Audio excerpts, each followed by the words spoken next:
5 children 5 குழந்தைங்க children 1 2 3 4 5. இப்போ நீங்கள் பர்முடேஷன் காம்பினேஷன் போட்டிங்கன்னா அதில் டைரெக்டாக போடலாம். ஒவ்வொருத்தரும் இப்போ மேட்ச்லாம் நடக்குதுன்னு வச்சுங்களேன், கிரிக்கெட் டீம் இன்னொரு டீம் கூட ஒரு குரூப்பில் இப்போ 4 மேட்ச் நடக்குது, 4 டீம் இருக்குது ஒரு குரூப்பில் அப்படின்னு சொன்னால் அவங்க எத்தனை மேட்ச் அதில் ஆடணும் அப்படின்றத போட்டுப்பாங்க. அது பர்முடேஷன் காம்பினேஷன் வரும். இப்போ அதில் என்னென்னா 5 குழந்தைங்க இருக்குது, சின்றது காம்பினேஷன், 2 மேட்ச் 2 பேர் சேர்ந்து தான் அட் அ டைமில் ஒரு மேட்ச் விளையாட முடியும். இப்போ 5 factorial 3 factorial 2 factorial 5 into 4 into 3 இதை எக்ஸ்பெண்ட் பண்ணோம்னா 3 into 2 into 1 into 2 into 1 இது 3 கட் ஆகிடும். இந்த 2 கட் ஆயிடுச்சுன்னா மொத்தம் 10 மேட்ச்.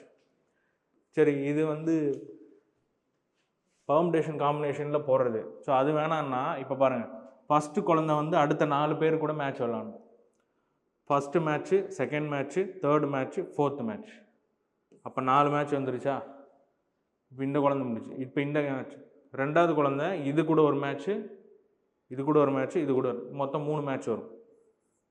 அடுத்து 3வது குழந்தை, 4th குழந்தை கூட ஒரு மேட்ச்சு, 5th குழந்தை, அப்போ 2 மேட்ச் வந்துடும்.